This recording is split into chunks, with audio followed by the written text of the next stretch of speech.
So, hi everyone. My name is Rocío Bernabe and I'm a partner in the project EASIT. I work in Munich at the at the STA Munich, University of Applied Languages, and we've been leading IO2. IO2 is Intellectual Output 2, which is just a complicated word to say working package. So what I'm going to do today is give you an overview of what we've done and present you some results. The report is already online, it's 77 pages, so it's hard to put all that content in a presentation. So you're welcome to go to the webpage and take a look at it if you would like to. I'm not using the mic, but if I'm loud enough, I'm happy to go like that. Is that okay? I have to use the mic. Okay, then I need a mic. Wait a second.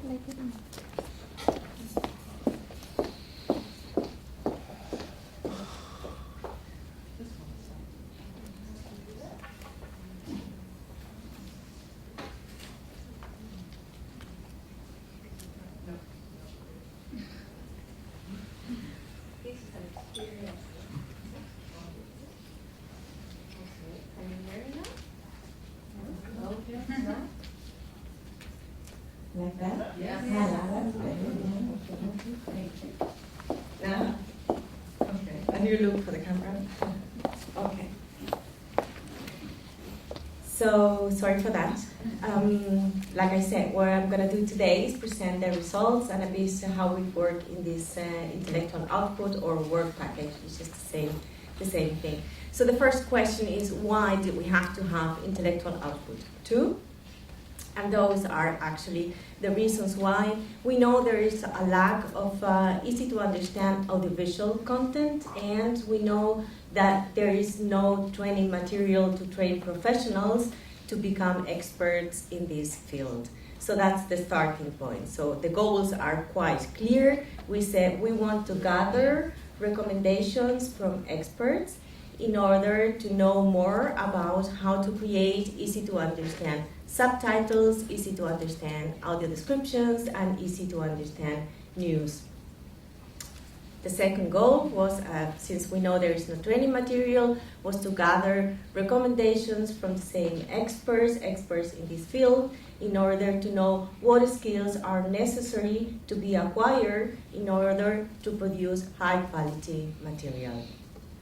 So, who helped us? Like I said before, we talked to people, we talked to experts, and when I say experts, I mean we talked to end users, people who are using this type of material, who are adapting this type of material in plain language or in easy to read. We were talking to subtitlers, audio describers, and journalists.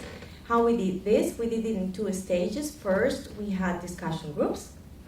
We had 4 altogether.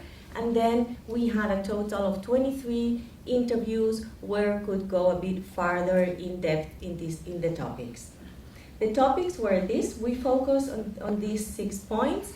Is the information easy to understand audiovisual content needed? And if so, what genres are actually needed? Then we asked them how to create this. How can you advise us to do this, to implement this? The needed skills, I've mentioned that before, and we asked them about how to validate understandability. That's what we've heard today before as well. It's all actually about making the content more understandable, so we have to validate this in a way, and the way, involving end users. And then we asked them if we are creating a new profile. Is this a new profile? Is this a new professional? Do we need a name for the new baby, so to say? So I'm going to present you some results. As for what they said about content, is it needed or not, they all agree that there is a lack of easy to understand content. We are excluding some certain target audiences, so we really need to be creating this type. As for the genders, they say actually they are all needed, and to think about excluding genders is actually against the inclusion concept. So the concept of inclusion, so we have to do them all. And at the same time, they said, okay, but there are some genders which are just more difficult to adapt. And I think one of the examples are quite clear. If I have a live situation where I have to be creating and adapting live subtitles in a live situation, it's just more difficult than if I have the movie, I have it pre-recorded, and I have the time to go over it and over it. The same thing, for example, with movies where the plot is just very complicated. I just have the time restrictions, the place restrictions, and still I have to keep the coherence going and the viewers on track. I like this example actually with the soap operas.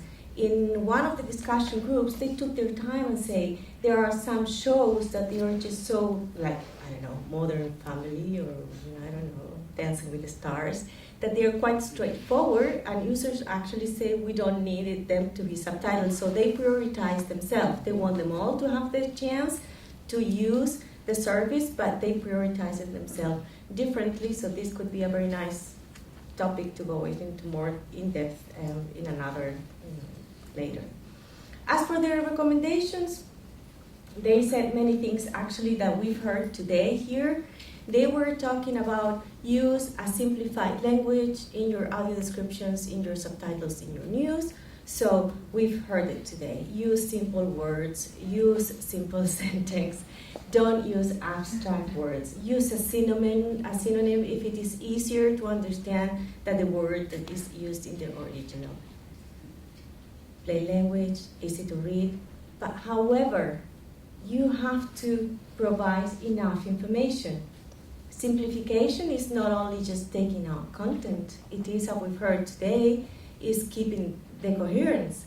We have to help, we have to support the process of understanding, and that means we're going to have to activate prior knowledge, and if people don't have it, maybe we have to create it at the very, in the very moment. So you are going to be adding information that it was not foreseen in the original. So how do you do this? When you have a 2-line subtitles or a very short time in the description between the dialogues to put this information. So the recommendations go in that way. They also recommend to take readability into account. We've heard that already. Just now, again, it's not only about having a good content or easy content. It's about liking to look at it actually. Or if you have an audio description, take that into account in the voice. What sort of voice are you going to use? Is this a human voice? Is this an artificial voice? Is this a female? Is this a male? How fast? What about accent? Because the person's going to be reading that, hours actually, yeah. What else? Maintain the text. This aspect was mentioned all throughout all the interviews and focus groups. This is all about taking your target audience seriously. One thing is that you are simplifying the content or making the content easier to understand, but the user has the target audience. They have their expectations. If I'm going to be watching news, I'm going to see a news format. I have my expectations, and I don't want some sort of new, childish sometimes, way of presenting the information. So if it is a text type, that is a journalist text type, you stick to the text type. A subtitle has to be recognized as a subtitle, an audio description as such. What else? Let users decide how to use the service. We've heard that before, how important this is. This is about them making the decisions. If I want to have my captions or my subtitles, I turn them on, and I turn them off if I don't want to have them. And, of course, the player itself has to be accessible. I have to be able to operate the player. So like I said, I cannot go into detail for all the 3 fields we've been looking into, but I thought I might present you some results from the recommendations. Like I said, they are in the report.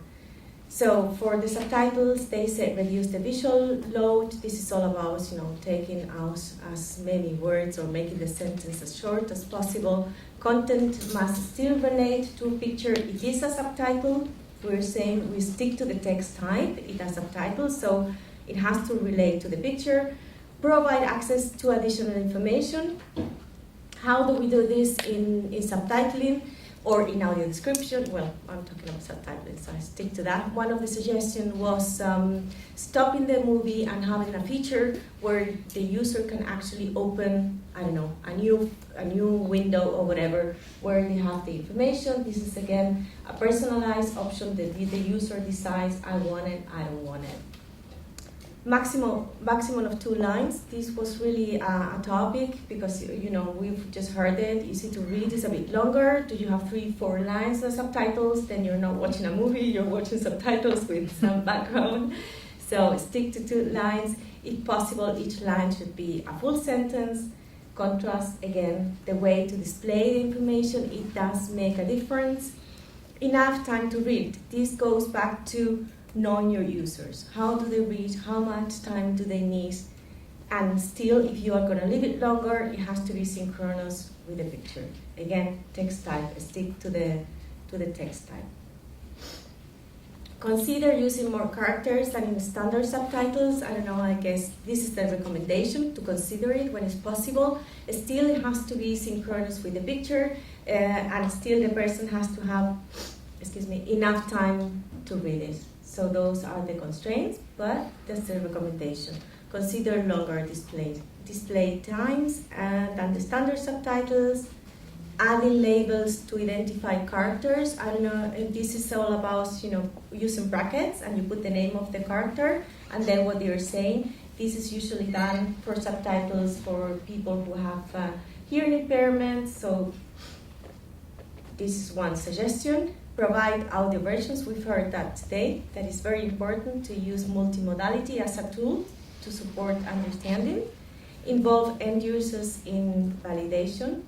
Understandability is something that can only be done by humans, and the ones who know more about this is the target users. Allow users to have, not to naive, but to have control over the player. The recommenders, I've already told you about this. Okay. We said the second goal was to talk about the skills. What do they need to know professionals need to know in order to create this type of content? And as you see here, of course, they say they have to know the simplification guidelines, they have to know the subtitling guidelines, but it's not only that. It's about knowing, having IT competence, it's about having linguistic competence, it's about knowing your target user. You have to know who you're talking to, you have to know about disability, accessibility, and you have to have personal skills and interpersonal skills. We're saying validating is a key factor in this process, in this creation process. So you're going to be interacting with people at many stages of the creation process, and you have to have the skills to do this properly. What else do we have? Validation. We talked to them about. We talked with them about validation. What did they say? Readability and understandability. This is something that users have to validate themselves. They know what they want and what they need. Of course, linguistic revision, let's say, can be done by the audio describer or the subtitler by a colleague. The best thing is, of course, if you have a team where you can do together this process. So for validation, of course, it's you have to talk, when you talked about validation, they also talked about when to do the validation. So if we're talking in news, this is daily news, and daily news, they have to be done very quickly. So how are you going to organize a validation group who is going to validate the content in the 10 minutes before you go, on air? So they were discussing this, and one of the suggestions they made is giving the opportunity to provide feedback after the provision. Actually, how here again the channel has played a big role in the answers. They're saying if you put your content online, you give the people the chance to control how to operate the system. I'm too late. I'm too late. No. I thank you. Excuse me.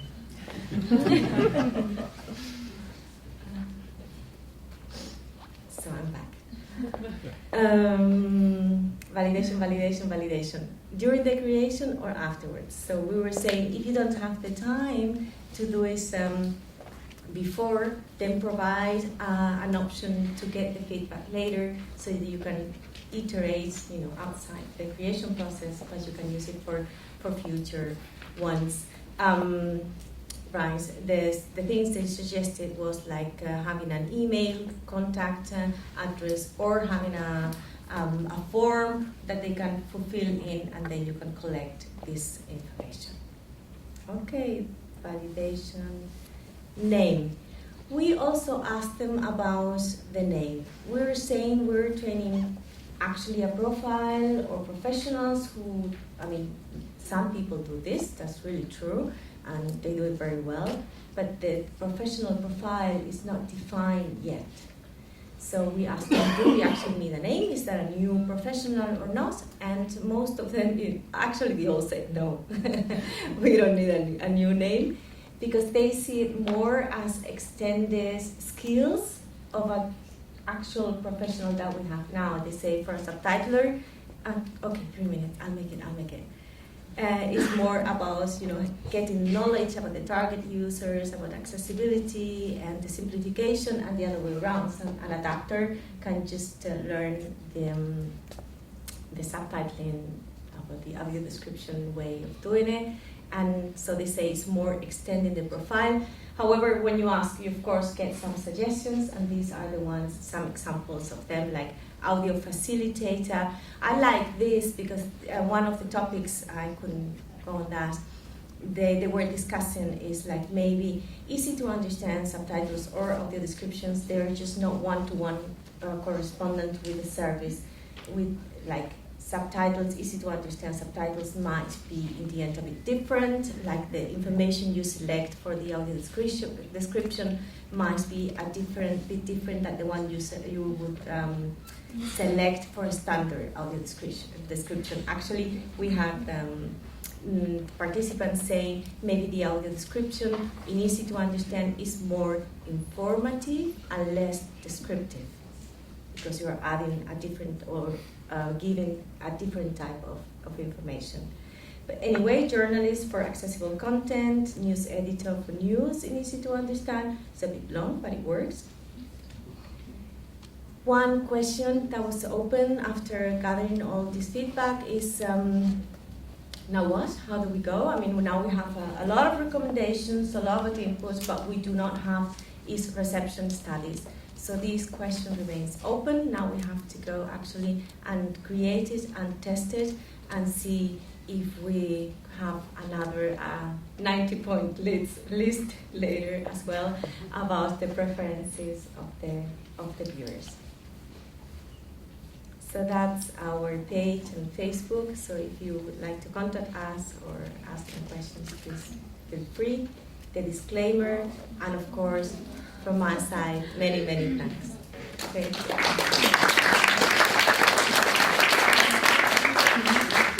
We are a little bit late, but if there is anyone who is interested to receive a quick one, I think we can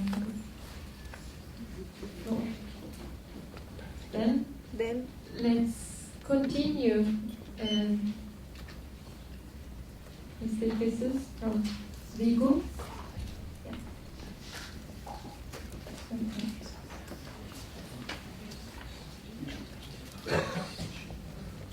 So I can hand out 2 pages for each.